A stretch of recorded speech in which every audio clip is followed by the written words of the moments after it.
Really excited to be here today, and we want to thank everyone for joining us tonight. We appreciate you taking the time to learn with us and hope you're able to use the insights and resources from this webinar in your professional practice, whatever that may be.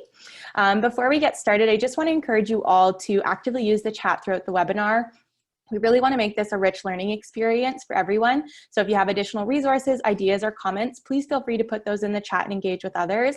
We will be taking a couple breaks throughout the webinar for questions. So feel free to put those in the chat as well, and we'll answer as many as we can at those break points. So I'm just going to start off with the land acknowledgement, just to recognize and honor the history of the land and the Indigenous people who have and continue to call this land home. So myself and the University of Waterloo, where Cheryl is from, is both located on the traditional territory of the Attawandaron, Anishtabeg, and Haudenosaunee people. We're situated on the Haldeman Tract, the land promised to the Six Nations people, which includes 6 miles on each side of the beautiful Grand River. So before we get into things, I'm just going to give you a brief overview of what to expect today. So we're going to start off by understanding flood risks on a community scale and at a lot level with Cheryl. She'll then take us through how to manage those risks and protect your properties from flooding. We'll take a brief pause to answer some questions, and then I'll move into Green Learning's Flood Ed program. We'll be looking at some of the lessons and take action activities and finishing off with some additional resources and questions. So our goals for today is that we really want you to finish off this webinar and be able to identify various types of flood risks, use various strategies to protect your property against flooding. We want you to be able to integrate Green Learning's Flood Ed program into your classroom. And we hope that you're able to identify a range of resources to support flooding education for your students. So I want to thank Cheryl again for joining us today. As Ian mentioned, she's the Director of the Home Flood Protection at the Intact Center on Climate Adaptation. We're lucky to have you, and I can't wait to learn more about flooding. Take it away. Thank you so much, Sydney, and welcome everybody. Thanks for having me here. It's great to reconnect with educators. I've really enjoyed working in the schools and volunteering in the schools for, I guess, over 10 years. I used to help out some teachers and principals with environment clubs, and I managed an eco arts camp at the local arts center. So I like to combine art and science, and at the University of Waterloo I'm primarily focused on working on sort of more technical things, assessments, and educating people like home inspectors. But what my real passion is education for kids, and for anyone really who has the potential to learn and get excited and pass the word on. Just a little note here about the power of passion. You're working with kids. Kids are some of the most passionate individuals I've ever met, and they have a great power to persuade. And in this business of understanding flood risks and motivating action, children are some of the most influential people at a household to raise awareness and drive action, because they get stuff done, and if you're not interested, they just keep pestering you. So this picture is of my neighbors next door who serve to pester me to actually take care of things at my house. They're cleaning out their eaves troughs. Anyway, so thank you for being here, and thank you for working with kids to help spread the word about protecting homes and schools from flooding. So I'm just going to start out with some fast facts about flooding. Water surpassed fire as Canada's most common cause of insurance claims over 20 years ago. The majority of water claims that we call flooding are caused by leaking appliances and water pipes. The remainder are split between sewer backups, sump pump failure, and overland flooding, so water that flows over the land sneaks into your house through cracks, gaps, holes in the windows caused by heavy rainfall. So all Canadian homes are at risk of flooding from the risks that were just mentioned above, and about 5% of homes in Canada are at risk from additional risks due to flooding from rivers, lakes, and oceans. So we'll talk about those types of risks a little bit later on. So managing flood risks at the property level can be complicated, but everyone can get started by taking simple steps. And that's what we're going to talk about today, that you'll work with your students so they can be the flood detectives and figure out what the heck's going on and what some options might be to reduce risk. So some of the simple steps include understanding the sort of larger scale, community scale risks, understanding the risks at the lot level, and then figuring out what's the plan to reduce the risk of lot level property damage. Next slide, please. Okay, so when your flood detectives are looking for the community scale risk, what they're looking at is sort of like, what is the urgency? What's the severity of the risk? How much should they be bugging their parents, kind of thing. So why is it important? When you're looking at community scale risks, it helps you to understand the larger scale impacts and the trends. It helps you to determine the urgency of acting. And governments are typically responsible for managing these sort of larger scale, community scale risks. What resources are available for the detectives? Okay, so the federal government has produced studies that are available to help us understand projected climate change impacts in Canada. So what are the different rainfall levels, sea levels, et cetera, going to be in the future, depending on calculations based on high or low carbon emission scenarios. The impacts predicted vary by location. So that's something your students really need to realize, that you can't just make a blanket statement that everywhere is going to get wetter or drier or hotter or colder. It's different for every location in Canada, so they have to do their research. If you go to Canada's Changing Climate Report, you can see a lot of detailed information. There are even some searchable maps that the kids can look at, and they can look at low and high high carbon emission scenarios. So impacts predicted in terms of climate change that would impact something like flooding are the increased frequency and severity of rainfall events and see the east and the west coast of Canada. However, the interior of Canada is going to be drier. So that's going to have some different challenges. And for example, sea level rise is anticipated to rise, to come up on the east and west coast and decline on the north, in the north.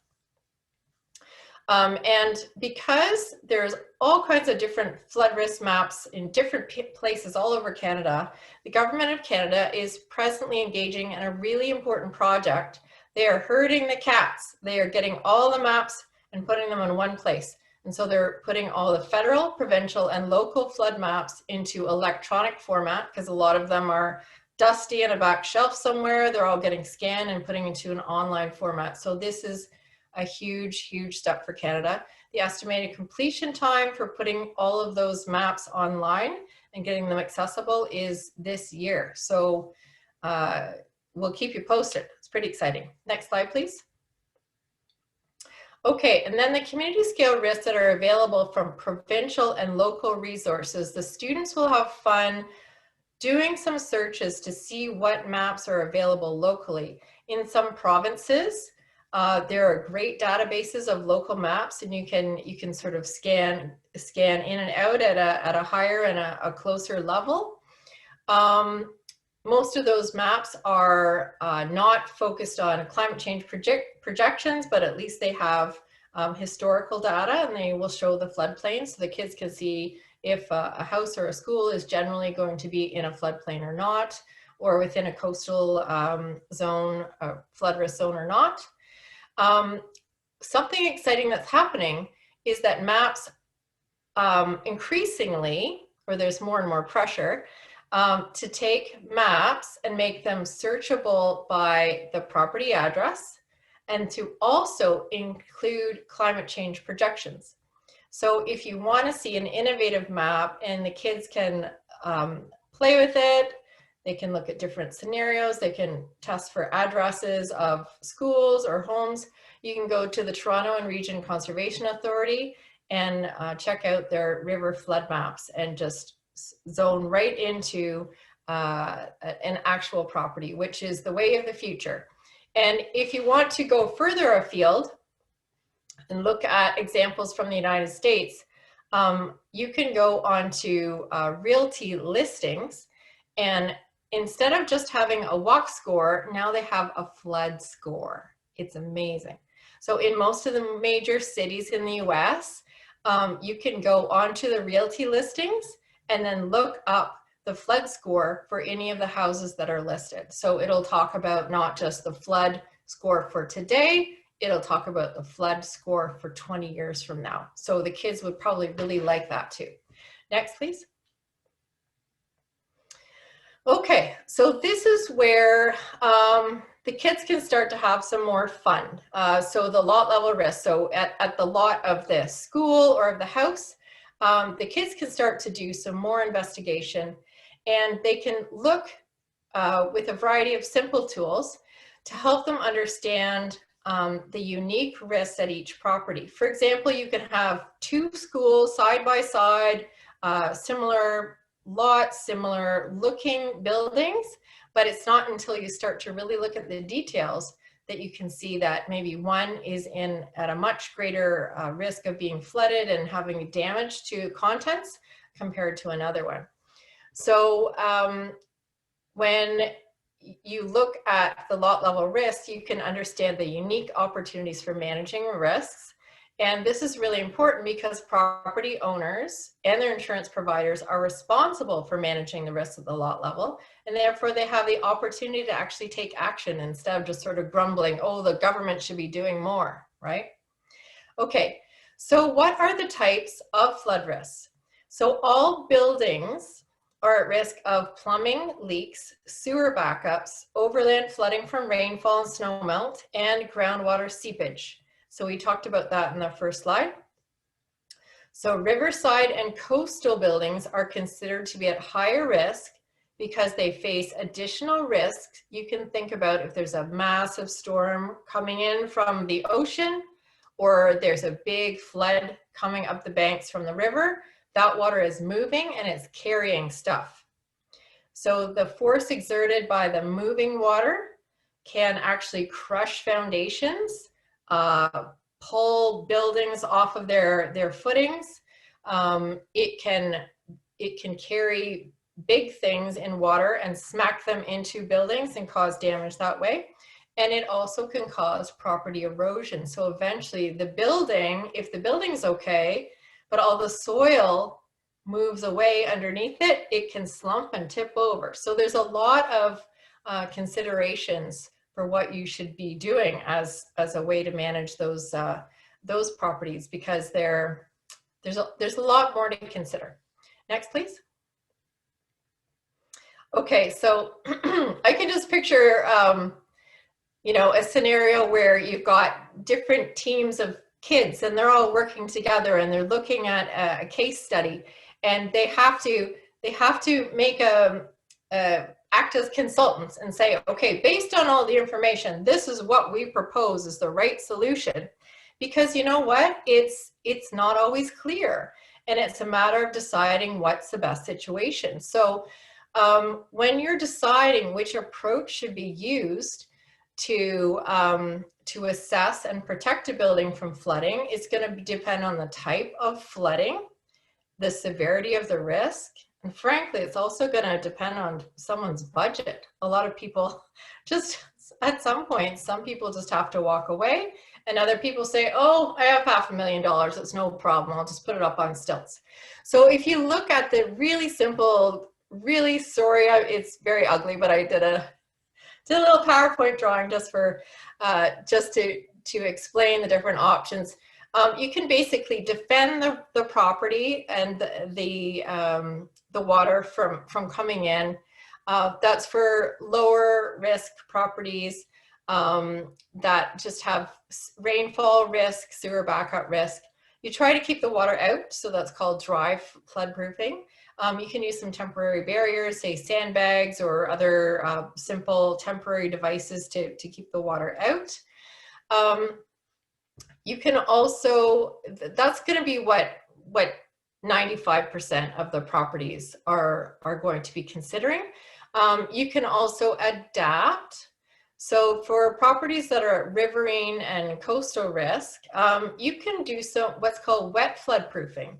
So it's really interesting. It just assumes that the water is going to come through. So something like having a basement type of thing that has vents in the vent holes in the basement. So if the water comes through, if the river's coming through, the water will flow through, and that will relieve the pressure so it doesn't crush your foundation and spit your house down the river. You can also use temporary barriers, and you can also just physically elevate the building. Now the last is the most significant, expensive, biggest decision. Is it best to relocate?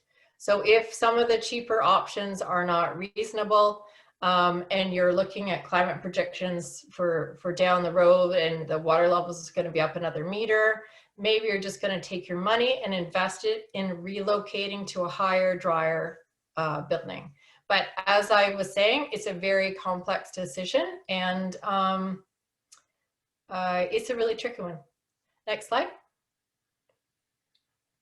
Okay, so in terms of what tools are going to be really helpful for students and teachers that they can use to just orient themselves and take a look around their home. What we did is we did assessments of homes and looked at 80 different features, and what came down to were 15 most common things that are a challenge at homes and relatively cost-effective things to address. So we've created an app that is, it's a progressive web application. So you just put in the web address, and then you can do it on your phone, you can do it on a computer. It's completely confidential. We just ask for the city that you live in, the province, whether you're a renter or an owner, because renters and owners have different opportunities to make changes to buildings. And then you just go through step by step, and it asks you yes or no questions about physical features if they're present or absent, and also what maintenance you do. And then it will spit out a confidential custom report at the end that can be emailed to you. And you also have a chance to do a 1-month follow-up survey to let us know what you've actually done, and where you got stuck and what you plan to do. Next. And so I was mentioning the 15 things. We've also come up with this really simple diagram known as the 3 steps document. And it shows logically what's the approach to reducing risk. Like the basic things, to do some basic maintenance around the house, to take the things in your house that are meant to protect you from flooding, make sure that they're working. The second is just go to the hardware store and get some simple things like extensions for downspouts or shelves to put things up. Or covers for window wells if that's permitted from your fire department. And these are low-tech things you can do on a weekend, or you can, the most sort of complex and expensive things, you can work with a consultant and try to get discounts from your insurance company, or sometimes there's subsidies from the municipalities to do the things on the lowest, the final tier. And so this is an infographic. It's available in English and French, and so is the checkup tool, in fact. And there's a lot of other resources that are on our website that are how-to videos, seasonal maintenance checklists. There's a forum that lets people know about all the different flood protection subsidies all across Canada. Flood insurance literacy basics, and there's a lot more as well. Next, please.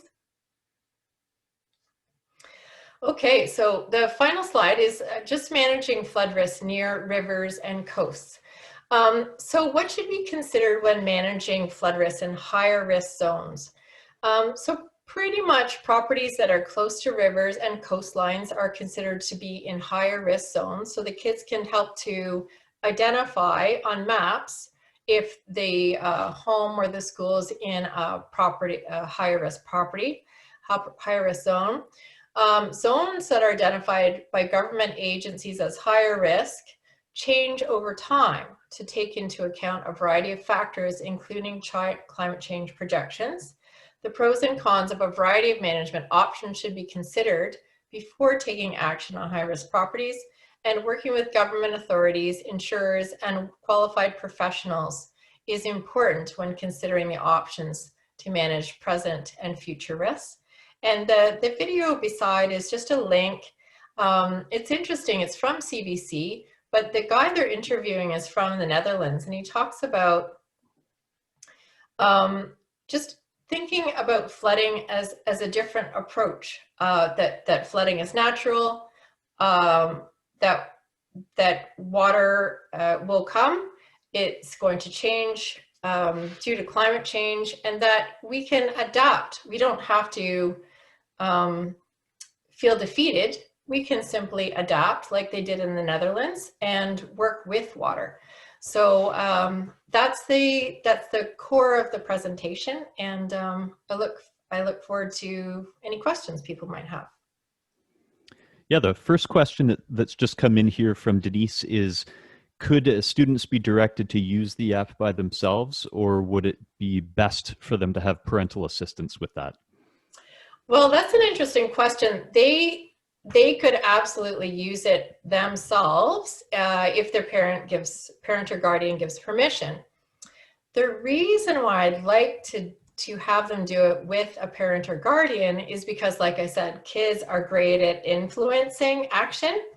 And if they can go through the steps with the parent or guardian, they can explain to them why it's important, and then they can encourage them to actually undertake the plan at the end and make some changes. So either way is fine, but I would certainly encourage them to work with their parent or guardian, because ultimately it's the parent or guardian that usually needs to give permission to do most of the actions. For sure.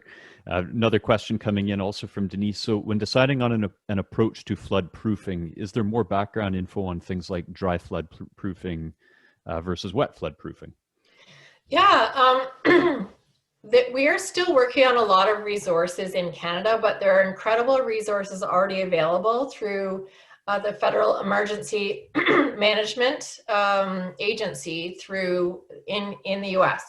So I'm sure the American colleagues on the call are already familiar, but I can certainly share those.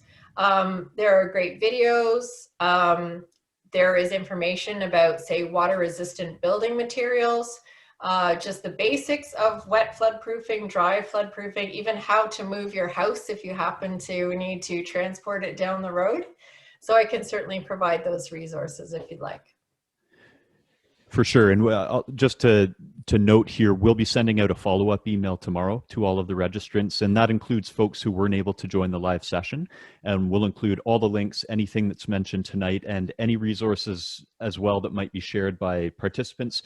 We'll share everything in that follow-up email. And the recording of this webinar will go up on greenteacher.com tomorrow as well. So if you were furiously trying to scribble notes and eat dinner at the same time, not to worry.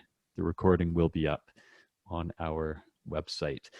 And Denise makes a follow-up point here that it would be difficult, certainly, for students to come up with a lot on their own. And I think those additional resources will provide some very useful scaffolding for that. Question from Sheila. TVO Striking Balance Riding Mountain Biosphere Reserve Program looks at the effects of changing land use and the resulting floods on some of the local farms. To give students a concrete example of the problem and a possible solution, segments of the program can be shown. The program can be found on YouTube. So another great resource, and thank you very much, Sheila. We'll certainly include that in all of the follow-up material that we send tomorrow. I don't know, Cheryl, if you're familiar with that one in particular, or if you can comment on it. No, I don't know about that one yet. It's great to know of additional resources.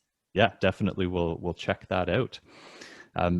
If there are any additional questions just for this, or if there are not any additional questions for this segment, we can move on to the next part of the webinar here. We'll just give it maybe 30 more seconds here just to see if anyone has additional questions for now, and then we'll continue on. As you can see, we'll be talking a bit about how this all connects in with the United Nations Sustainable Development Goals, something that is being built into so much education these days, and a good thing for that. All right, no additional questions at the moment, so we shall continue on. Awesome. Well, thank you so much for that. So much information, Cheryl. That was awesome. So essentially what I'm going to do now is take you through how to actually bring that information into your classroom and make it usable. So as Ian mentioned, my name is Sydney Hallett, and I'm the Engagement Manager at Green Learning Canada. So for those of you who aren't familiar, Green Learning is a non-for-profit organization that creates free online education programs about energy, climate change, and green economy. As a former teacher myself, I support teachers across Canada in implementing these programs in their classroom. We have over 150 free lessons and resources on our website, one of which, our Flood Ed program, I'll get to in just a minute. So like all of our programs, Flood Ed is linked directly to the United Nations Sustainable Development Goals. So these are a blueprint for attaining a more sustainable future, and I've pictured them here. There are 17 of them, so you're welcome to check those out later on. I have included a link in the digital handout at the end. Specifically, the Flood Ed focuses on clean water and sanitation, sustainable cities and communities, and of course, climate action. The Flood Ed program is recommended for students grade 4 to 12 and connects to science, geography, math, and social studies curriculums. Obviously, there are definitely other connections you can make, but those are the core components of the program. So here's a sample learning path of the activities or lessons in the Flood Ed program. So within the program, which can also be called a unit or a module, we have a number of lessons that are designed to engage students in meaningful ways. While we would love for you to use it in its entirety, I just really want to note that you can pick and choose the lessons and resources that fit best with your classroom. So if you're just supplementing with our resources, that's awesome as well. They're meant to be used flexibly. Hopefully, my brief overview of some of the lessons and activities will help guide you and give you an idea of what you can do with your students or things you can take back to your community. So first, we obviously want to start out by introducing the topic of flooding to students. So using videos as a hook, this lesson will have students exploring the weather data specific for their region. So within this activity, we actually link all of the different resources.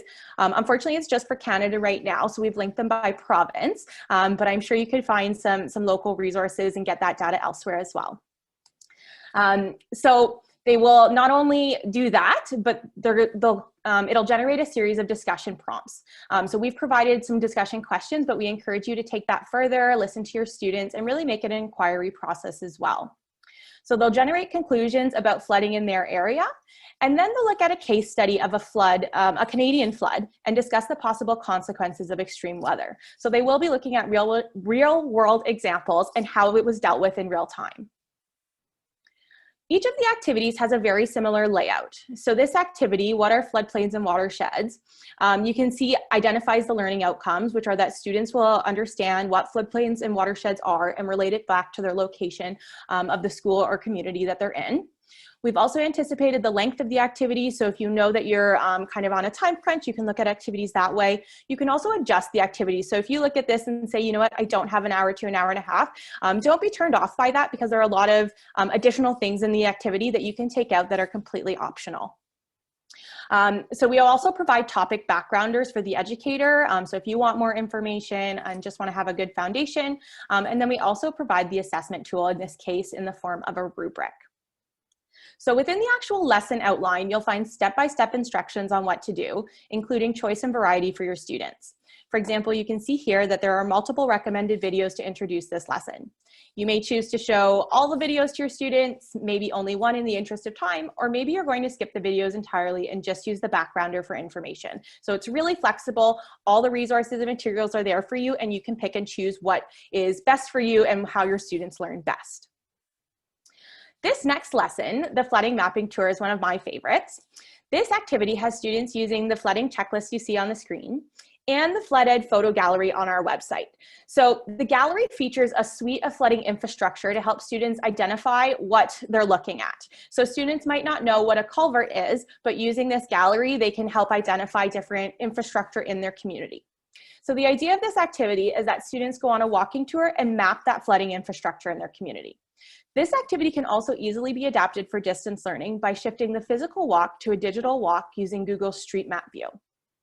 I love this activity because it's a real-world action-oriented task of assessing the community. Not only that, but looking at their own community profile and learning becomes so much more meaningful and relevant to students. You can also easily connect this lesson to math by graphing your results in addition to plotting them on the map. Another great activity is what volume of water falls in your school during a rain event. And unlike the title, this activity is quite short and simple.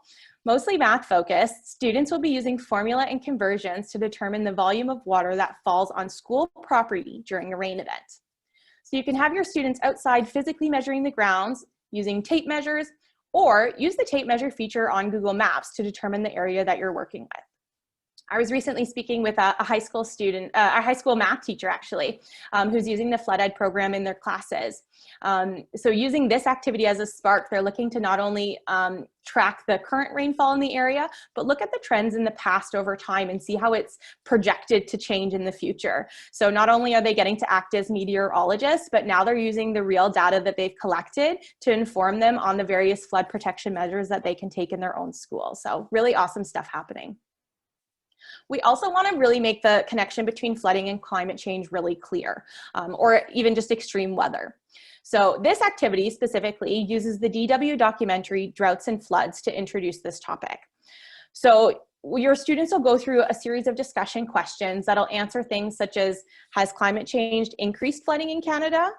Which cities in Canada are most prone to flooding? So this documentary is specific to Canada, but you're welcome to find a more regional specific documentary and just use the same discussion prompts and change it out with your community. So that learning really makes it just more relevant for students and has them take ownership of what they're learning about. Okay, so not only do we have these learning activities to really give students a solid foundation about flooding and extreme weather and what they can do to protect their homes or their schools, but we also have a series of take action activities. So we really believe that empowering students to take action against flooding is just as important as teaching them about flooding. So I'm just going to highlight a few of them. There are many more take action activities, which you're welcome to check out in the digital handout that we're giving out tomorrow following the webinar. So students can learn the importance of trees and gardens in managing rainwater runoff by planting their own. We have easy to follow guides and considerations, and adding green space to your school property could make it so much more resilient to flooding. You can also look, if you already have gardens or trees on your property, what effect that's having on, is your surface permeable? What's going on there? You can also choose to adopt a drain. So in this activity, you're looking at pollution, committing to cleaning the litter from a regular site. So if you wanted to go out and pick a drain in your community and commit to cleaning it, if that's not an option because of distancing, you can definitely choose to just raise awareness. So I saw somebody who was a media teacher, so this would be a great opportunity for something like a public service announcement. For example, many folks don't know that the chemicals and the cleaning solution that you're using to wash your car that's draining off of your driveway and then into the drain is really impacting our water system. So looking at those and just making folks aware of what they put in the street usually gets washed down the drain somehow. So there's lots of opportunities there. If you're currently doing online or blended learning or just looking for a home connection, the Flood Protect Your Home activity is really where it's at. So this activity uses the home flood protection checkup app that Cheryl was talking about. So we do actually have a guide on how to use that with your students. So just some helpful tips and tricks, some scaffolding to really make that learning valuable for them. And then it just connects it right back to the home and gets parents involved as well. So that answers your question. I can definitely direct whoever asked that question to this specific lesson or activity.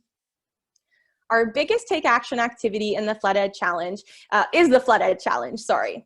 So using the flood risk management awareness and preparing for flood resilience activities, so these two activities here, students will look at different ways to protect against flooding and explore a variety of flood resilience plans. So they don't have to worry about coming up with the protection ideas on themselves. They're going to look at real world examples and take from there. So essentially this challenge asks students to create their own flood resilience plan for their home or school. So using all that knowledge that they've now come up with, put that into action. So by joining this free challenge, not only are you empowering your students to make real change and become more resilient to flooding, you also have a chance to win prizes of up to $1,000. So it takes only a minute to register for the challenge on our website at greenlearning.ca/flooded or by email. And you're welcome to email me, Sydney@greenlearning.ca. And all of these links and contact information we mentioned, again, will be available in the digital handout following the webinar. So to kind of finish off, I would just like to briefly talk about some other resources that you can use in your classroom. So we list so many additional resources within our lessons if you want to extend the learning beyond what that lesson goes into, or you just want more information.